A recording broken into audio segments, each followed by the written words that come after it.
पहले की बात है। एक बार गिद्धों का एक बड़ा झुंड उड़ता उड़ता एक टापू पर जा पहुंचा। वहां टापू समुद्रों के बीचों बीच था, जहां शांति ही शांति थी। मछलियां, मेढक और छोटे समुद्री जीवों की भरमार थी। वहां गिद्धों को भोजन की कोई कमी नहीं थी और सबसे बड़ी बात, टापू में कोई शिकारी भी नहीं था। गिद्धों को जैसे स्वर्ग मिल गया हो। आरामदायक जीवन, बिना किसी खतरे के, हर दिन मौज मस्ती, भरपेट भोजन और चैन की नींद।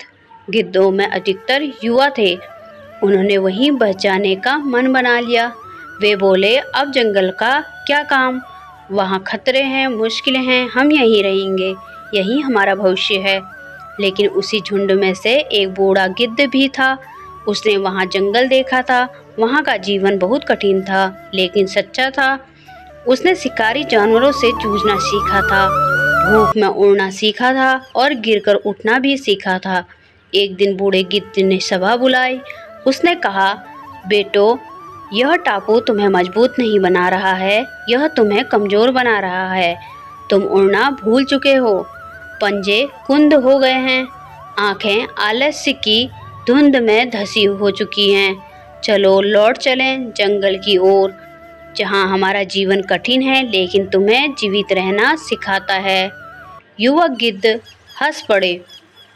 एक ने कहा, बाबा, तुम पुरानी सोच के हो, अब जमाना बदल गया है, हमें आराम मिल रहा है, फिर जंगल क्यों लौटना। बूढ़े ने बहुत समझाया, लेकिन कोई नहीं माना। वो अकेला ही उड़ गया और समय बीतता गया। कुछ समय बाद बूढ़े गिद्ध ने अपने पुराने साथियों की याद आई। उसने सोचा, देखूं सब कैसे हैं। वह वापस टापू पर लौटा। पर वहाँ पर देखा उसने, सबकी आंखें भर आई। हर ओर गिद्धों की लाश पड़ी थी। कुछ घायल गिद्ध तड़प रहे थे। उनमें से एक दौड़कर गिद्ध से पूछा, ये क्या हो गया है। घायल गिद्ध ने आंखों में पश्चाताप था। उसने कहा, बाबा, आपके जाने के कुछ दिन बाद एक यहाँ पर जहाज आया। जहाज में कुछ शिकारी कुत्ते इस टापू पर छोड़ गए।